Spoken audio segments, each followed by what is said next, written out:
Bible గ్రంథంలో ఎవరైతే దేవునికి నమ్మకంగా ఉన్నారో వారిని దేవుడు ఆశీర్వదించి దీవించినాడు. నమ్మకత్వమును కోల్పోయిన వారిని దేవుడు విడిచిపెట్టినాడు. కాబట్టి మన జీవితంలో, మన కుటుంబ జీవితంలో స్వస్థతలు జరగాలన్నా, అద్భుతాలు జరగాలన్నా, విడుదల కలగాలన్నా దానంతటికి ఒకటే ఒక మందు, నమ్మకత్వము. హల్లెలూయా. ఈ రాత్రి కాల సమయంలో మన తలంపులలో ప్రతి నిత్యము మనము నమ్మకత్వాన్ని కనపరచాలి. ఎందుకంటే ప్రియ దేవుని బిడ్డలారా, చీకటిలో, అంధకారంలో మనము లోక సంబంధంగా బ్రతుకుతూ ఉన్నప్పుడు దేవుడు నిన్ను నన్ను ఎందుకు ఏర్పరచుకున్నాడు అంటే తన పరిశుద్ధమైన పనిలో నువ్వు నిమగ్నమైపోయి ఆయనకి సహకరించడానికి. హల్లెలూయా. కాబట్టి నువ్వు ఎప్పుడు నిమగ్నమైపోయి ఆయనకి సహకరిస్తావంటే నీ ఆలోచనలు, నీ తలంపులు పరిశుద్ధంగా ఉన్నప్పుడే. అందుకనే అపోస్తలుడైన పౌలు కొరింథీయులకు రాసిన 2వ పత్రిక 4వ అధ్యాయం 17వ వచనం, మేము దృశ్యమైన వాటిని చూడక అదృశ్యమైన వాటిని నిదానించి చూచుచున్నాము. గనుక క్షణమాత్రముండు మా చులకని శ్రమ మా కొరకు అంతకంతకు ఎక్కువగా నిత్యమైన మహిమ భారమును కలుగజేయుచున్నది. ఏలయనగా దృశ్యమైనవి అనిత్యములు, అదృశ్యమైనవి నిత్యములు. ప్రకటన గ్రంథం 17వ అధ్యాయం 14వ వచనం చదవాలి. వీరు గొర్రెపిల్లతో యుద్ధము చేతురు గాని గొర్రెపిల్ల ప్రభువులకు ప్రభువును, రాజులకు రాజునై ఉన్నందునను తనతో కూడా ఉండిన వారు పిలువబడిన వారై, ఏర్పరచబడిన వారై, నమ్మకమైన వారై ఉన్నందునను ఆయన ఆ రాజులను జయించును. గట్టిగా చప్పట్లు కొడదాం. నమ్మకమైన వారై ఉన్నందున ఆ రాజులని జయిస్తారట. కాబట్టి ప్రియ దేవుని బిడ్డలారా, మనం అనేక రీతిలుగా ప్రయాసపడతాం, పరిగెత్తుతూ ఉంటాం. కానీ నమ్మకత్వము, that is a sensitive matter. పరిశుద్ధాత్మ దేవుడు నీలో నమ్మకత్వాన్ని చూడాలని ప్రయాసపడుతూ ఉంటాడు. కానీ నీవు నమ్మకత్వంలో నిలకడగా ఉండకుండా నీ ఆధ్యాత్మిక జీవితంలో అన్నిటికీ ప్రాధాన్యత ఇస్తావు, కానీ నమ్మకత్వం విషయంలో కానీ ఆ సీరియస్ కాన్సన్ట్రేషన్ అనేది నువ్వు చాలాసార్లు పెట్టలేకపోతున్నావు. కాబట్టి నీ కుటుంబంలో, నీ వ్యక్తిగత జీవితంలో బ్యాక్లాగ్స్ అనేటివి మిగిలిపోతున్నాయి. నువ్వు పొందుకోవలసిన దీవెనలు ఎందుకు ఆలస్యం అవుతున్నాయంటే నీ ఆధ్యాత్మిక జీవితంలో అన్నిటికీ ప్రాధాన్యత ఇస్తున్నావు, కానీ నీవు తీసుకున్న తీర్మానంలో నమ్మకముగా ఉండలేకపోతున్నావు. కానీ అన్నిటిలలో మనం ప్రాధాన్యత ఇచ్చినా ఇవ్వకపోయినా దేవుని బిడ్డలముగా మనము నమ్మకముగా ఉన్నట్లయితే దేవుడు ఆ నమ్మకత్వమును బట్టే నిన్ను, నీ కుటుంబాన్ని ఆశీర్వదించి దీవిస్తాడు. ఆదాము, అవ్వ నమ్మకత్వాన్ని కోల్పోయినారు, దేవుడు విడిచిపెట్టినాడు. నోవాహు దేవునికి నమ్మకంగా ఉన్నాడు. నోవాహు ద్వారా దేవుని రాజ్యము కట్టబడ్డది. అబ్రహామా, నీ దేశము నుండి, నీ తండ్రి ఇంటి నుండి నువ్వు విడిచిపెట్టి నేను చూయించు దేశమునకు నువ్వు బయలుదేరమన్నప్పుడు అబ్రహాము నమ్మకముగా బయలుదేరినాడు. అబ్రహాము వంశావళి దీవించబడ్డాడు.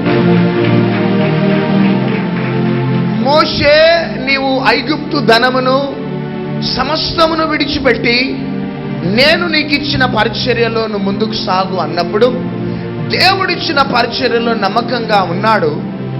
మోషేతో పాటు లక్షలాది ప్రజలు కానానుకు చేర్చబడ్డారు. దేవుడు సౌలును ఎన్నుకున్నాడు, సౌలు రాజుని. నమ్మకముగా ఉన్న సౌలు రాజు నమ్మక ద్రోహం చేయటంను బట్టి సౌలును తొలగించి దావీదును దేవుడు రాజుగా పట్టాభిషేకం చేసినాడు. ఈ విధంగా ప్రియ దేవుని బిడ్డలారా, ఆది కాండం నుంచి ప్రకటన గ్రంథం దాకా కూడా దేవుడు ఒక వ్యక్తిలో నమ్మకత్వాన్ని చూసినట్టు దేవుని వాక్యం సెలవిస్తున్నది.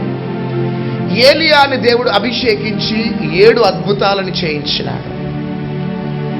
ఏలియాని వెంబడించిన ఎలీషా ద్వారా 14 అద్భుతాలను దేవుడు చేస్తున్నాడు. ఆమేన్. ఎలీషాని వెంబడించిన గెహాజీ ద్వారా 20 కంటే పైగా అద్భుతాలు దేవుడు చెయ్యాలి. ఆమేన్. కానీ ఏలియాకి ఎలీషా నమ్మకంగా ఉన్నందుకు దేవుడు బలముగా వాడుకున్నాడు.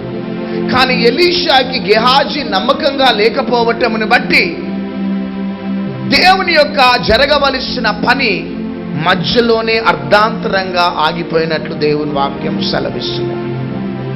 కాబట్టి నువ్వు ఒక సేవకునివి కావచ్చు, ఒక విశ్వాసివి కావచ్చు, ఒక ఎంప్లాయీవి కావచ్చు, ఒక స్టూడెంట్వి కావచ్చు, ఒక బిజినెస్ మ్యాన్వి కావచ్చు, నువ్వు ఎవరివైనా కావచ్చు. దేవుడు నీకు ఇచ్చిన వృత్తిలో, దేవుడు నీకు ఇచ్చిన పనిలో నీవు నమ్మకముగా ఉంటేనే దేవుడు నిన్ను, నీ కుటుంబాన్ని దీవించి ఆశీర్వదిస్తాడు.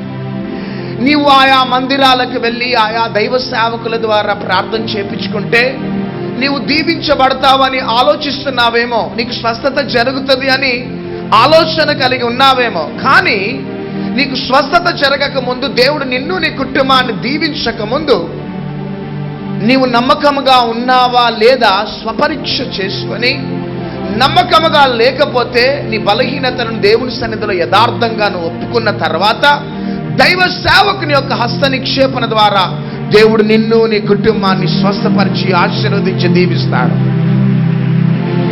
కాబట్టి నమ్మకము లేకుండా దేవుడు ఒక వ్యక్తిని దీవించి ఆశీర్వదించాడు. ప్రియ దేవుని బిడ్డలారా, ఎందుకు దేవుడు నమ్మకత్వం విషయంలో అంత ప్రాధాన్యత చూపుతున్నాడు? చదవండి, ఎఫెసీయులకు రాసిన పత్రిక 1వ అధ్యాయం 6వ వచనాన్ని చదవాలి. ఎట్లనగా తన ప్రియుని యందు తాను ఉచితముగా మనకు అనుగ్రహించిన తన కృపా మహిమనుకు కీర్తి కలుగునట్లు తన చిత్త ప్రకారమైన దయా సంకల్పము చొప్పున యేసుక్రీస్తు ద్వారా తనకు కుమారులుగా స్వీకరించుటకై, యేసుక్రీస్తు ద్వారా తనకు కుమారులుగా స్వీకరించుటకై మనలను ముందుగా తన కోసము నిర్ణయించుకొని మనము తన ఎదుట పరిశుద్ధులముగాను నిర్దోషులముగాను ఉండవలెనని జగత్తు పునాది వేయబడక మునుపే ప్రేమ చేత ఆయన క్రీస్తులో మనలను ఏర్పరచుకొనెను. గట్టిగా చప్పట్లు కొడదామా?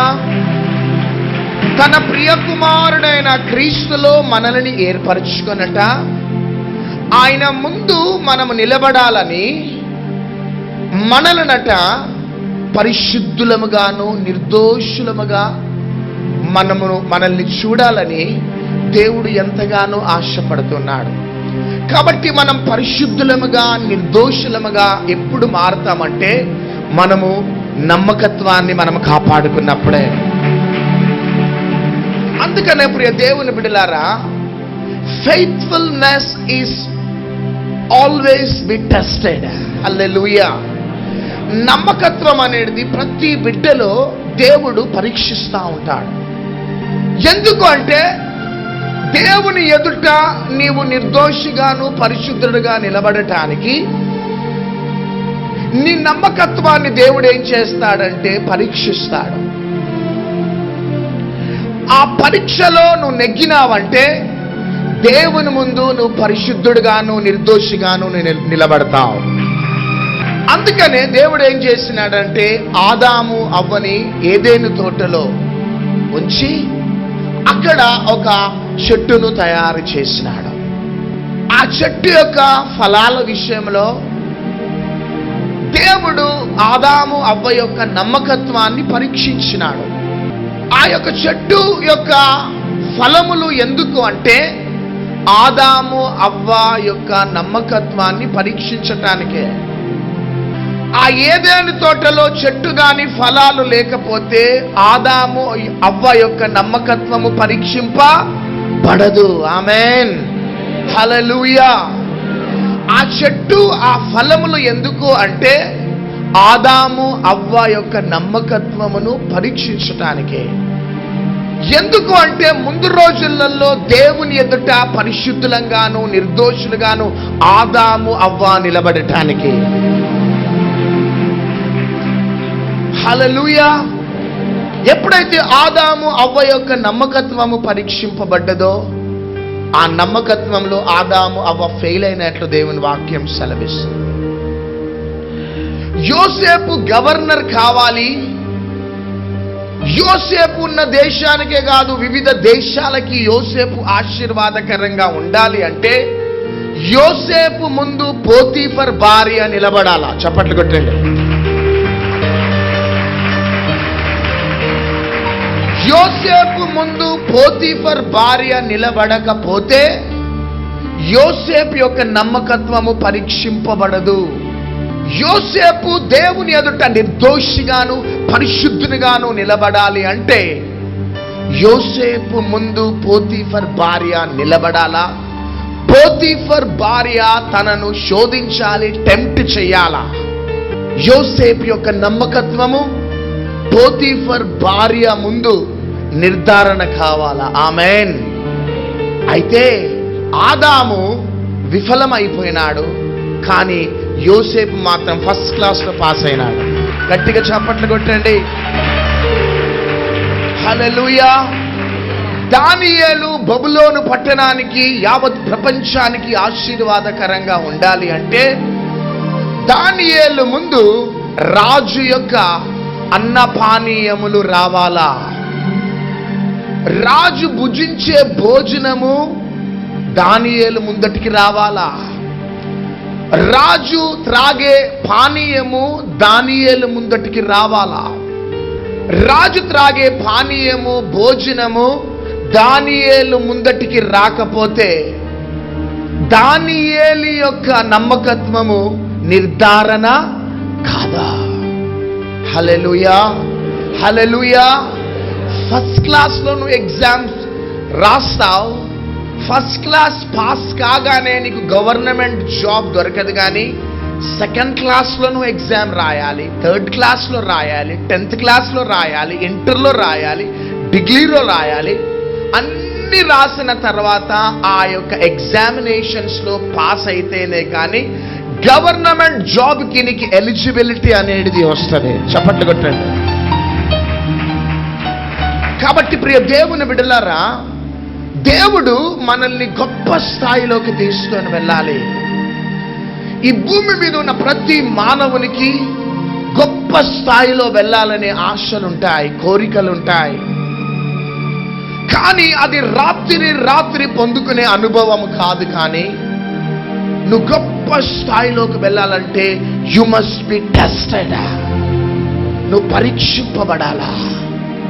నీ నమ్మకత్వము పరీక్షింపబడాలా? నువ్వు కోటీశ్వరుడు కావాలంటే నీ చేతిలో మొదటిగా 1000 రూపాయలు పెడతాడు దేవుడు. చప్పట్లు కొట్టండి. నువ్వు 1000 రూపాయల్లో నమ్మకంగా ఉంటే దేవుడు 10,000 పెడతాడు. 10,000లో నువ్వు నమ్మకంగా ఉంటే 1,00,000 రూపాయలు ఇస్తాడు. 1,00,000 రూపాయల్లో నమ్మకంగా ఉంటే నీ చేతిలో కోట్లు పెడతాడు ఆయన. కానీ 1000 రూపాయలలో నువ్వు నమ్మకత్వాన్ని కనపరచకపోతే 10,000 పెట్టడానికి నీ మీద నమ్మకము కలగదు దేవునికి. బైబిల్ గ్రంథంలో ఆది కాండం నుంచి ప్రకటన గ్రంథం దాకా దేవుడు పేదవారిని, గొర్రెల కాపర్లని ఒక ఉన్నతమైన స్థాయిలోకి ఎప్పుడు తీసుకొని వెళ్ళినాడంటే వారిని పరీక్షించి పరిశోధించిన తర్వాతనే వారిని ఒక ఉన్నతమైన స్థాయిలోకి దేవుడు తీసుకొని వెళ్ళినాడు. కాబట్టి నా ప్రియ సహోదరుడు, నా ప్రియ సహోదరి, మన జీవితంలో అన్ని కోణాలలో, అన్ని ఏరియాస్లలో మనము నమ్మకంగా ఉంటూ మనము నమ్మకస్తులము అని మనం నిర్ధారణ చేయాలా? మనం ప్రతిరోజు కూడా మనము పరీక్షింపబడుతూ ఉండాలా? అందుకని చూడండి, దానియేలు 1వ అధ్యాయం 8వ వచనం. రాజు భుజించు భోజనమును పానము చేయు ద్రాక్ష రసమును పుచ్చుకొని తన్ను అపవిత్రపరచుకొనకూడదని దానియేలు ఉద్దేశించి తాను అపవిత్రుడు కాకుండానట్లు వాటిని పుచ్చుకొనకుండా సెలవిమ్మని నపుంసకుల అధిపతిని వేడుకొనగా దేవుడు నపుంసకుల అధిపతి దృష్టికి దానియేలునకు కృపా కటాక్షమునందున అనుగ్రహించెను గనుక నపుంసకుల అధిపతి దానియేలుతో ఇట్లనెను, మీకు అన్నపానములను నియమించిన రాజుకు నా యజమానునికి నేను భయపడుచున్నాను. మీ ఈడు బాలుర ముఖముల కంటే మీ ముఖములు కృషించినట్లు ఆయనకు కనబడనేలా? అట్లయితే మీరు రాజు చేత నాకు ప్రాణాపాయము కలుగజేతురు. చాలు. చూడండి, దానియేలు పరీక్షింపబడ్డాడు. జాగ్రత్తగా ఇక మన మెసేజ్లో డీప్లోకి వెళ్తున్నాం. If your thinking changes, your future will change. నీ భవిష్యత్తు అంతా కూడా నీ ఆలోచన మీద ఆధారపడి ఉంటుంది. Amen. Devil moves by your thinking. అపవాది అయిన సాతాను మన ఆలోచనను చూసి వాడు కదులుతాడు. నీ భవిష్యత్తు అంతా కూడా నువ్వు ఆలోచించే ఆలోచన మీదనే ఆధారపడి ఉంటుంది. నీ ఆలోచన లోక సంబంధంగా ఉంటే నీకు గమ్యము అనేది ఉండదు. నీ ఆలోచన దైవ సంబంధంగా ఉంటే దేవుడు నీ కోసం ఒక మహిమ కలిగిన గమ్యాన్ని సిద్ధపరిచి నిన్ను చేరుస్తాడు. నీ భవిష్యత్తు అంతా కూడా నీవు ఆలోచించే ఆలోచన మీదనే ఆధారపడి ఉన్నది. కాబట్టి ప్రియ దేవుని బిడ్డలారా, we must be very careful regarding our thinking. మనము ఆలోచించే ప్రతి ఆలోచన అది దైవ సంబంధంగా ఉండాలి. చప్పట్లు కొట్టండి. బైబిల్ గ్రంథంలో ఆలోచనలని కంట్రోల్లో పెట్టుకున్న వారు గొప్ప స్థాయిలోకి వెళ్ళినారు. కానీ ఆలోచనలని కల్మషము చేసుకున్న వారు మధ్యలోనే వారి యొక్క ప్రయాణంలో ఆగిపోయినారు. కాబట్టి ఈరోజు పరిశుద్ధాత్మ దేవుడు మాట్లాడే మాట ఏంటిదంటే, నీ ఆలోచనలో నమ్మకత్వాన్ని నువ్వు చూయించాలి. చూడండి, దానియేలు దగ్గరికి రాజు యొక్క భోజనము అన్నపానీయం వచ్చింది. he was totally tempted. తన ఆలోచనలను అపవాది మార్చివేయటానికి ప్రయత్నిస్తున్నది. తన అంతరంగంలో ఒక ఆలోచన కలగొచ్చు. పేదరికంలో నుంచి నేను వచ్చినాను కదా, దారిద్రతలో నుంచి నేను వచ్చినాను కదా, ఒకవేళ దేవుడే నాకు ఈ యొక్క సదుపాయాలని కలిగించినాడు అని తాను ఆలోచించి, ఒకవేళ రాజు యొక్క భోజనం తిన్నా, ఆ పానీయం తాగినా కానీ దేవుని దృష్టిలో నమ్మకత్వాన్ని కోల్పోయేవాడు. ఆ దినమున డానియేల్ జీవితంకి ఫుల్ స్టాప్ పడేది.